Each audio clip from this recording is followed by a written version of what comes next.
Hello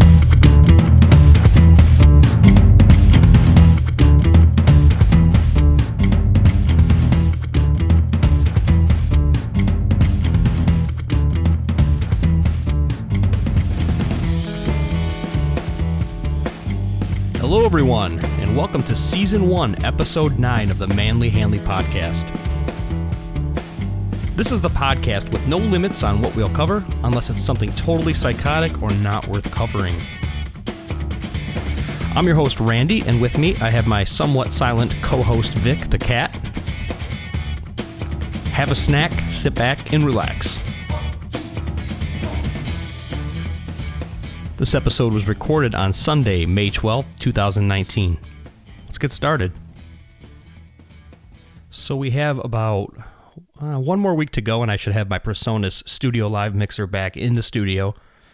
It's been in the shop for a few weeks now for some hardware failure that it shipped with, where it would not take firmware updates.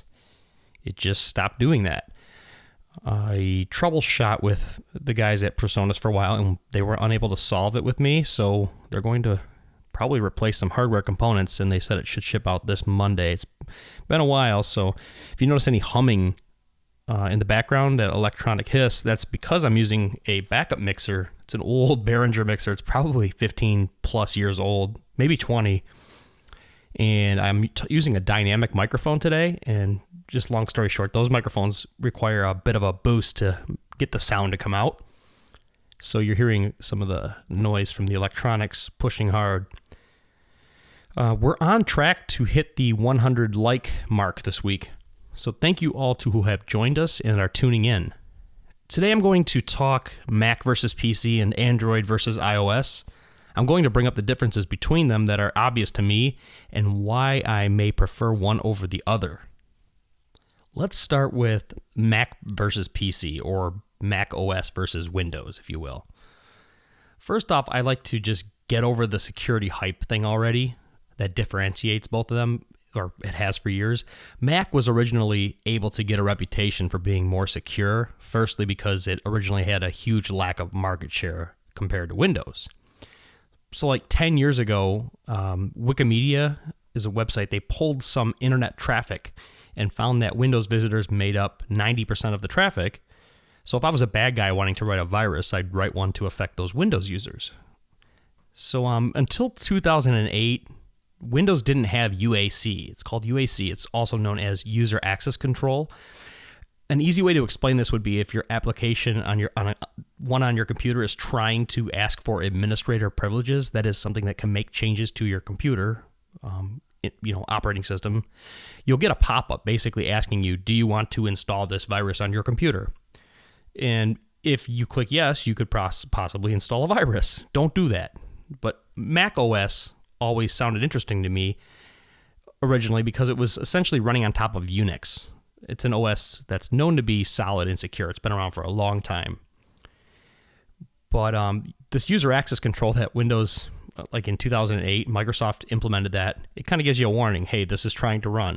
It kind of seems like something that should have existed for a while. That, like antivirus software kind of had to intervene to do that, to get that functionality there for you. But Windows does that, and it has since 2008. So, if you're going to click a file that is trying to do something to your computer, Windows is going to alert you, hey, this file is trying to do something to your computer. Did you know that? And then you have a chance to stop it. So that's really, really effective. But during the early 2000s, I was always hopeful of the Linux desktop. That was a time where everybody was saying, this is going to be the year of the Linux desktop. And because I felt like I didn't want to buy Apple products or Microsoft Windows, because of the security risks, I guess, for Windows especially at that time, and Apple because of the costs, I wanted to do something different. I think I just wanted to, rebel against those two choices, I guess. I had a lot of fun using the Linux desktop and never having to worry about getting a virus. That was the big selling point for me, because Linux desktops were, I guess, even a small number of users compared to users with MacBooks at that time. And Linux is completely free. That was the really neat thing about it, is the philosophy. It's about being free and open source. People can contribute and make changes to it, and it's part of this big community. So again, I was hopeful for the Linux desktop in the early 2000s, I guess. But there were downsides. There was costs to having a free operating system. You had to kind of tweak things to get them working often, especially graphics, display drivers. But it was a lot of fun. It's when I had the time to do that. You didn't have to worry about getting a virus. You could tweak it to your liking. And yeah, but there were those workarounds. I don't have time to tinker around with that stuff anymore. And you don't really have to as much. It's, but it's still, it hasn't come a long way when it comes to the desktop for Linux nowadays. It's kind of in the same spot it's been, in my opinion anyway. So moving on though, for machines, I'm going to talk about Apple now. Apple, they hype up their speeds for their machines. Their laptops are designed to look slim, and they definitely look great. For a while now, that look has come with a cost, though, in operability and longevity. I will post a video link in the show notes where Linus Tech Tips demonstrates and proves that Apple's benchmarks are misleading. If you're my friend on Facebook, I think I posted that for my friends. But Macs are just slower than PCs, and here's why is the title of that video. I'll post that. And it's just, that's why I'm back at this spot again where I wanted to find a new operating system or something that's just worth it. And I'm actually going with Windows. And to further my point on why I'm not going with Macs, Macs versus Windows or whatever, Mac versus PC, Louis Rossman, a very technically skilled electronics repair YouTuber, he has multiple videos where he demonstrates how Apple makes repairs nearly impossible to accomplish. And he has a repair shop in New York. I'll post the links and all that in the video notes, show notes. It's where his team, they can do technical repairs such as soldering under a microscope, and they have to do this often for MacBooks. There's a high failure rate according to his experience in repairing machines. He's constantly having to repair issues for MacBooks that just are a result of bad design, bad electronics, just components, electrical components. So that's kind of, just to tell you where I've been back and forth trying different operating systems. I worked in a school system. I've worked with iMacs, and I have good experience with those. I have a good outcome using those. I think they're great. I mean, they make some good computers. I'm not saying that Macs are bad at all. I think they have their benefits. There's a YouTuber. He's possibly one of the most popular YouTubers out there. It's Marcus Brownlee, MKBHD. You can look for him on YouTube. He's like the most popular YouTube out there, around up there with PewDiePie, I'd say, in numbers. And he uses some Macs to edit video, the iMac. And there are some powerhouse, awesome machines out there that are worth paying the extra money, in my opinion. But I'm not needing to edit large video files, so I can't speak for video editing professionals. They're a whole different area of expertise that I don't have. I'm an audio person, and for audio, you generally don't need a lot of horsepower unless you're doing a lot of on-the-spot effects. Processing on your digital audio workstation side. That could, you could want some more horsepower for that. But I have a good board that does all of that for me. My soundboard that I'm going into has the effects. I don't need any horsepower on my computer, really. I just save the audio files and merge them together. That's not even comparable to how much processing of power it takes for video. So in all fairness, you probably could benefit from buying a good, already designed iMac system. But I recommend, because of the difficulty that comes with upgrading these machines in the last 10 years, I would recommend just going all out and buying the best model with some Apple Care. And, even the Plus, if they have that still, to offer the accidental protection. When you're buying something that expensive, you want to make sure it's safe. But going back to Mac, Apple, I like to say Mac, Apple, Android, Google, whatever. Going back on them hyping their speeds, Linus Tech Tips proves that in his video that yeah, the speeds they're showing you are like the peak speeds. You know what I mean? Like when something spikes to get to a certain level. But these speeds can't be constant, because if they're at that constant speed, the machine will overheat. So they're taking the measurement of something that happens in a brief second, or just a brief moment in time, and using that as, hey, it can reach this speed, or it's kind of like misleading. So watch the video if you have a chance, if you're considering a MacBook. I think it's worth watching. Another thing I really can't stand that Apple started doing, I don't know if it was 2008, something around that time, 2007 or 8, they started soldering the RAM and processor to the board. That's just shitty. I mean, it just more or less says, no, you may not upgrade this, buy another one from us, which people like myself are going to say, no, I'm not going to do that. I want to upgrade. I want freedom with something I bought and that I own. That's just something I don't care for. Other manufacturers may do this as well. I don't know if it was Asus. There's another manufacturer out there that I've seen do it, but that's not Microsoft doing that. You got to separate the manufacturer from the person making the OS, because with Apple, it's like they're the hardware person, right, and the software person. They make Mac OS, they make the MacBook that it runs on, or the iMac that it runs on, and then you have Android, and you have many manufacturers such as Samsung, Asus, whatever, Nokia, all those different manufacturers, many, making the hardware, and then you have them kind of customizing Android because it allows for that, and you have a lot of choice. It's more about being able to choose what you want to run that operating system, it's basically that. So I'm just kind of showing you, like, Apple, they have complete control, quality control over the products and the operating system. I like to have a few different teams involved, I guess. So again, why am I going back to Microsoft? That's kind of what I've been talking about the last podcast episode. Yeah, I was, you heard me talk about OneNote a few weeks back, and then last week I mentioned the Office 365 suite. I just think that the last 2 or 3 years, Microsoft has been killing it with Windows 10, Office 365, those products. Microsoft gave up on smartphones, finally, but it's still approaching that area the best way, that area of smartphones, by making some of the most awesome apps and cloud services that can run on those other competitors' mobile operating systems, Apple and Android. So you could take your Apple iPhone or your Android phone, doesn't matter what you have, and run those Microsoft apps that all connect to that awesome infrastructure, the Office 365 cloud. It's really great that we have those options. And I'm sure Microsoft has to do it to survive to some extent. Check out my last episode, though, number 8, where I mentioned the great things about Office 365, or even episode 4. That's the productivity tips one, where I touch on OneNote. So Microsoft is also getting back to their geeky roots, is something else I've noticed lately, and because they're bringing back Power Toys. And if you're old enough, you might remember the Power Toys. It's such an awesome throwback that geeks like myself will not want to pass up.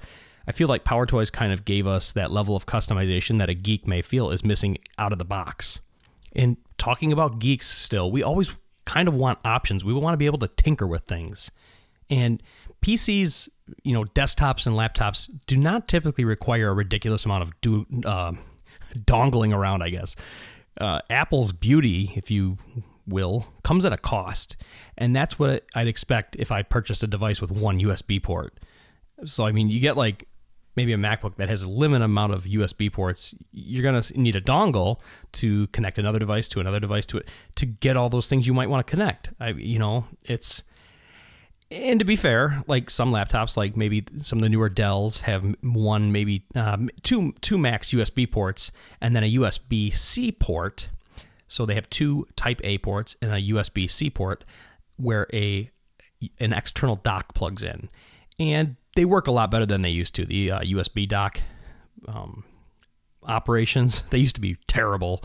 Now they actually work, but it's kind of it kind of to me seems like they're almost doing an Apple-ish thing by having requiring a the expansion of functionality by like a dongle. But Apple, it's common, and it's kind of a big joke. Like we joke about it a lot, but you need a dongle with a bunch of USB ports on it to get that functionality. So for this section, my conclusion is, I guess, if you're going to buy a Mac, I'd buy the higher end model with Apple Care Plus, because I've heard from friends that Apple support is pretty good. But I'd also buy that Plus level of protection just in case. PCs may come pre-installed with bloat, but that will depend on the manufacturer that you're buying from. If you buy a PC directly from Microsoft, such as a Surface product, then you are essentially getting a machine from the source, just as you would when buying hardware from Apple. You're getting the intended experience. So it's all up to you and your personal preference, the ecosystem you have at home. If you'd like to invest in the Apple ecosystem, you might feel it's kind of hard to get away from it. But that's my thoughts on the PC and Mac debate, if you will. Next up, we have Android versus iOS. Or we could call this Apple's iOS versus many other manufacturers' Android. All right, so Android sports customization and Apple sports simplicity with a tax. Android devices are not consistent necessarily across manufacturers because many different companies are allowed to put their own skinning on top of Android.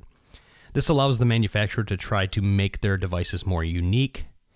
You got to have something that sets it apart other than the hardware. Maybe a new software experience with a swipe up can do this kind of operation. Every manufacturer is different with Android. Apple, on the other hand, has a consistent ecosystem that is locked down to having very little customization out of the box. You can possibly jailbreak your iOS device, but it's not as common as it used to be. You're waiting months and months and months. And I actually jailbroke my iPhone a month ago, and it was really not as cool as it used to be a while back. It was still a fun project, but I eventually grew tired of the task and switched back to Android.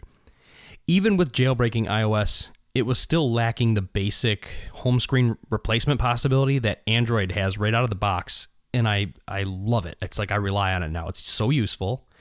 With Android, you could instantly customize your phone with an app called Nova Launcher.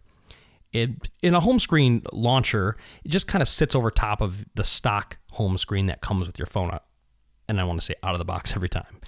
Factory. It lets you feel like you have a completely different phone in just a couple of seconds. And then there's so many different launchers for Android. You can pick the one you like. Nova Launcher is the top. It's generally favored by most Android users. There's a free version, and it just makes you feel like you have a new phone. With iOS, you're stuck with a mess of icons and folders that you have to, clean up and just make a folder called unused and put all those icons that you don't use in that folder. To be fair, Apple has let you remove a lot of those. I think starting at like iOS 8, if I remember correctly, you could remove a lot of the icons like books, and they let you at least take them off your view from the phone's home screen. And like the Apple Watch app you can remove too, I think. That was like a couple versions ago they let you do that. But it hasn't changed. iOS, Apple's operating system, they haven't changed much in probably 10 years. Like, it's the same. And that's part of what they do. I mean, that's consistency. But for geeks, like a lot of geeks like myself, it's boring. So that's what I think about, Apple versus Android when it comes to the customization and consistency. Let's move to talking about how you can get much more smartphone for your money with Android. This is what I believe. Any Android running device you generally can get for a better price. And my most recent testimony for this would be the Pixel 3a. Impulse buy. I just saw it. It was like $400. It's $399 directly from Google. I just bought it. It's equipped with the same camera that takes better photos than any iPhone, any Android phone. You could take a $999 iPhone 10 and take a better picture with a $399 phone. Less than half the cost. What's the catch? It's more plasticky, I can tell you that. The phone's more plasticky, but who cares? I'm going to put the phone in a case anyway. Even the phones that are not plastic will shatter. They'll break, they'll dent, whatever. They'll dent and then shatter the glass. So I'm going to put the phone in a case. Automatically cancels out my need or care about having plastic or aluminum. The phone just needs to work. So in Apple's defense, though, the iPhone X has a great processor. So the processor in the iPhone X, like in a benchmark, would smoke like the $399 Pixel 3a. So I think I have to give Apple that the iOS devices do have a great processor, and they don't require a lot of RAM to run because the processor can just take the load right up front and just process things quickly. You can open your application quicker. But if the phone's fine-tuned, specs don't matter like they used to on phones. So like this new Pixel 3a magically runs extremely fast. I've been using it for a week now, and I've had no slowdowns with it, and I'm surprised because the specs aren't that impressive other than the camera. So I think it's good to know where your money is going when you buy a smartphone, and if it makes sense for you to buy products under one manufacturer.